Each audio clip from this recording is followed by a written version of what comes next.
دوستو ہمارے پیارے نبی حضرت محمد مصطفیٰ صلی اللہ علیہ وآلہ وسلم نے قرب قیامت کی جو نشانیاں بتائی ہیں، ماہرین کے مطابق ان میں سے بہت سی نشانیاں ظاہر ہو چکی ہیں۔ اس میں کوئی شک نہیں کہ قیامت کے ظہور کا وقت قریب آ چکا ہے۔ ہمارے پیارے نبی آقائے دو جہاں حضرت محمد مصطفیٰ صلی اللہ علیہ وآلہ وسلم نے قیامت کی نشانیوں میں سے ایک نشانی یہ بھی بتلائی تھی کہ دنیا ایک دوسرے کے بہت قریب آ جائے گی اور اس کے ساتھ ساتھ وقت میں بھی برکت ختم ہو جائے گی۔ سال مہینوں کے برابر، مہینے ہفتوں کے برابر اور دن گھنٹوں کے برابر محسوس ہونے لگیں گے۔ انٹرنیٹ کی ایجاد نے بھی دنیا کو ایک دوسرے کے بہت قریب کر دیا ہے۔ قیامت کی بڑی نشانیوں میں سے ایک نشانی دجال کا خروج بھی ہے۔ دجال جب اس دنیا میں آئے گا تو پوری دنیا کو اپنے قبضے میں کر لے گا۔ وہ لوگوں کو گمراہ کرے گا اور دین اسلام سے ہٹانے کی کوشش کرے گا۔ دجال عربی زبان کا لفظ ہے اور اس کا مطلب ہے جھوٹا، کاذب یا پھر بہت زیادہ جھوٹا شخص۔ دجال بھی جھوٹ اور حق کو تروڑ مروڑ کر پیش کرے گا۔ وہ خود کو مومن ظاہر کرنے کی کوشش کرے گا۔ لوگ جب اس کی باتوں کو سمجھ جائیں گے اور اس پر ایمان لے آئیں گے، وہ خدائی کا دعویٰ کر دے گا۔ کہا جاتا ہے کہ دجال کا تعلق اور ساتھی یہودی ہوں گے۔ پوری دنیا میں اسے مسیح کے طور پر متعارف کروایا جائے گا۔ لوگ اس کی طرف کھینچے چلے جائیں گے اور قرب قیامت کی ایک نشانی یہ بھی ہے کہ دنیا سمٹ کر قریب آ جائے گی۔ آج انٹرنیٹ نے اس نشانی کو سچا ثابت کر دیا ہے۔ آپ یہ بات بھی جانتے ہوں گے کہ سوشل میڈیا پر 80% یہودی لابی کا قبضہ ہے۔ یہودی ہی وہ قوم ہے جو دجال کی مدد کریں گے۔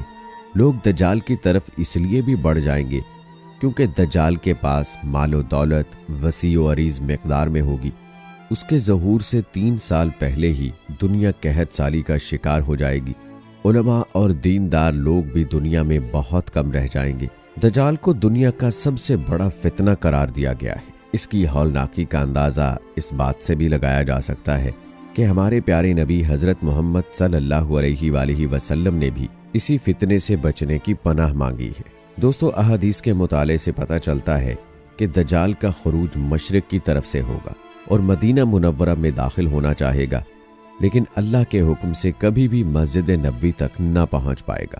حدیث مبارکہ میں بتایا جاتا ہے کہ وہ ایک پہاڑ پر چڑھ جائے گا اور مسجد نبوی کی طرف دیکھے گا اور اشارہ کر کے اپنے ساتھیوں سے بے بسی سے کہے گا کہ وہ دیکھو، وہ ہے احمد کا سفید محل۔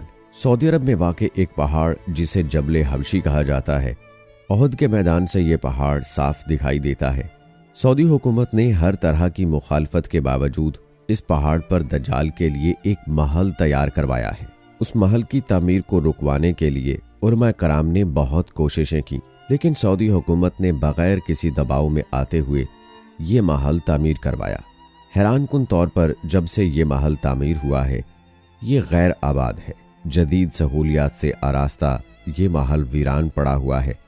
اس کی طرف جانے والا بھی صرف ایک ہی راستہ ہے۔ اس محل کی تعمیر کچھ اس طرح سے کی گئی ہے کہ یہ محل رات میں بھی دن کی طرح روشن دکھائی دیتا ہے۔ یہاں کے مقامی لوگ اسے دجال کا محل کہہ کر پکارتے ہیں۔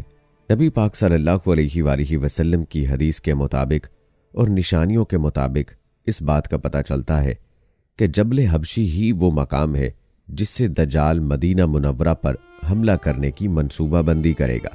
یہ بات قابل غور ہے کہ دجال اور اس کے ساتھی مدینہ منورہ پر ہی کیوں قبضہ کرنا چاہتے ہیں اور مکہ مکرمہ کی طرف ان کا دھیان کیوں نہیں جاتا۔ ماہرین کے مطابق یہودیوں کا کہنا ہے کہ مدینہ منورہ وہ جگہ ہے جہاں پر پہلے یہودی آباد تھے۔ اسلام کے ظہور کے بعد یہ جگہ ان سے چھین لی گئی تھی، اس لیے اب اس جگہ کو واپس حاصل کر کے اس پر اپنی آبادی قائم کرنا چاہتے ہیں۔ جبل حبشی کو مدینہ کا حصہ ہی تصور کیا جاتا ہے، تاہم اسلامی اسکالرز کے مطابق جبل حبشی مدینہ منورہ کا حصہ نہیں ہے، کیونکہ دجال مدینے کی پاک سرزمین میں داخل ہی نہیں ہو سکتا۔ دوستو، روایات کے مطابق دجال جبل حبشی سے مدینہ کی طرف روانہ ہوگا۔ مدینے کی طرف جانے والے 7 راستے ہیں۔ وہ ہر راستے سے مدینہ منورہ میں داخل ہونے کی کوشش کرے گا، لیکن ہر بار ناکام رہے گا۔ نبی پاک صلی اللہ علیہ وآلہ وسلم کے فرمان کے مطابق ہر راستے پر اللہ کے حکم سے محافظ فرشتے متعین ہوں گے جو اسے مدینہ منورہ میں داخل ہونے سے روک دیں گے۔ نبی پاک صلی اللہ علیہ وآلہ وسلم کی حدیث کے عین مطابق اس وقت مدینہ منورہ کو جانے والے 7 راستے یا پھر 7 بڑی شاہراہیں ہیں